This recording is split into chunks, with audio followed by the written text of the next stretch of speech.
দর্শক, মাঝে মধ্যে মনে হয় কোটা আন্দোলন নিয়ে সরকার মনে হচ্ছে একটা পরীক্ষা নিরীক্ষা বা খেলাধুলা করছে। কি কারণ আমি পরিষ্কার না। কেন সরকার এইভাবে কোটা আন্দোলনটাকে বিস্তৃত করতে দিচ্ছে, কেন নিয়ন্ত্রণ করছে না, কেন সমাধানের উদ্যোগ নিচ্ছে না, আমি বুঝতে পারছি না। আজকেও দেখেন ওবায়দুল কাদের কি বলছেন, বলছেন কোটা আন্দোলন পরিস্থিতি গভীরভাবে পর্যবেক্ষণ করা হচ্ছে। আচ্ছা, ওনারা কোথায় বসে পর্যবেক্ষণ করছেন? ওনারা ওনাদের অফিসে বসে পর্যবেক্ষণ করছেন। ওনাদের চলাচল, ওনাদের বসবাস সবই নিরাপত্তা এবং সব কিছু নিয়ন্ত্রিত। কিন্তু সাধারণ মানুষ যারা চলাচল করছে তাদের আজকে কি অবস্থা? আজকে সারা দেশে সড়ক অবরোধ, কোথাও কোথাও রেল অবরোধ, ঢাকার সাথে বহু অঞ্চল বিচ্ছিন্ন, মানে ভোগান্তির কোনো শেষ নেই। অথচ এমন না যে সরকার মানুষকে রেহাই দেওয়ার জন্য এই উপলক্ষে অফিস আদালত বন্ধ করেছে বা ছুটি ঘোষণা করেছে, তাও কিন্তু না। তাহলে জনজীবন যখন চলতে থাকে আর তার মধ্যে যদি এইরকম অবরোধ তৈরি হয় তাহলে কি অবস্থা হয়? তারপরে ওনারা পর্যবেক্ষণ করছেন। পর্যবেক্ষণ করার কি আছে? এই আন্দোলনে কি কোনো সন্দেহ আছে যে দল মত নির্বিশেষে শিক্ষার্থীরা যে অংশ নিয়েছে? হাজার হাজার শিক্ষার্থীদের সমাবেশ দেখা যাচ্ছে শাহবাগে। আজকে তারা বাংলা মোটর পর্যন্ত চলে আসবে, আরও বিভিন্ন স্থানে হচ্ছে। এখানে কোনো দল নেই, এখানে কোনো মত নেই। সবাই একটাই জানে যে কোটা বাতিল হওয়া দরকার।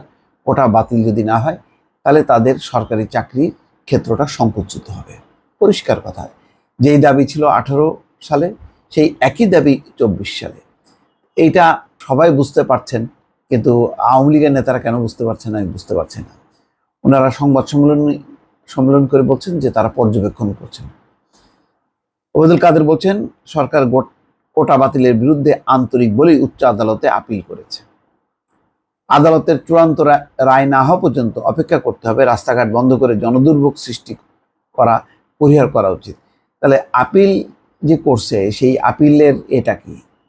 মানে সরকার যদি খুব সিরিয়াসলি মুভ করে এই আদালত সাড়া দেবে না, এটা কি বিশ্বাসযোগ্য কারো কাছে?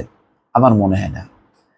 এটা তো আর এসকে সিনহা নেই, সেই আমলটা নেই যে প্রধান বিচারপতি তার মতন করে কাজ করবে। এখানে যথেষ্ট পরিমাণ আমাদের কোর্ট নমনীয়। তাছাড়া এমন তো না যে এমন একটা সরকার সিদ্ধান্ত নিয়েছে, সেই সরকারের সিদ্ধান্তের বিরুদ্ধে বিরোধী দল বা অন্যান্য দল আছে। সেই যেই পরিপত্র জারি করেছিল সেই পরিপত্রের বিপক্ষে তো বিএনপি সহ অন্যরা কেউ কথা বলেনি। তো সেটা স্থগিত হঠাৎ করে হয়ে গেল হাইকোর্টে। কে আবেদন করেছিল, কারা আবেদন করেছিল, এই বিষয়গুলি সবাই বোঝে, না বোঝার কোনো কারণ নেই। তো ধানমন্ডির সংবাদ সম্মেলনে বলছে না, তিনি আবার বলছেন যে কোটা বাতিলের নামে যে আন্দোলন হচ্ছে তাতে কোনো ষড়যন্ত্র আছে কিনা তা আমরা গভীরভাবে পর্যবেক্ষণ করছি। এর মধ্যে আবার ষড়যন্ত্র, চক্রান্ত এই সমস্ত খোঁজা হচ্ছে। তার মানে বিষয়টা বেশ জটিল করা আর কি। ইতিমধ্যে বলেছেন যে ওই পেনশন আন্দোলন এবং ওই কোটা আন্দোলন এর ভিতরে বিএনপি ঢুকে পড়েছে। তো তারা তো এটা পররাষ্ট্রমন্ত্রী বলেছেন, ওবায়দুল কাদেরও বলেছেন, আজকে আবার নতুন করে বলার কি আছে? তারপর শিক্ষকদের আন্দোলনটাও ঝুলিয়ে রাখা হয়েছে। বলা হলো তাদের সাথে বসবেন, হঠাৎ করে সেটা বাতিল হলো। এখন আর কবে বসবেন এই ব্যস্ততা শেষ হচ্ছে না। তো আজকে সংবাদ সম্মেলন করার ওনাদের সময় হচ্ছে, তারপরে কি বসা যেত না? এমনকি রাষ্ট্রীয় গুরুত্বপূর্ণ দায়িত্ব যিনি পালন করেন তিনি আজকে চলে গেছেন প্রধানমন্ত্রী চীনে। তার মানে আরো 2 দিন এই পরিস্থিতিটা থাকবে।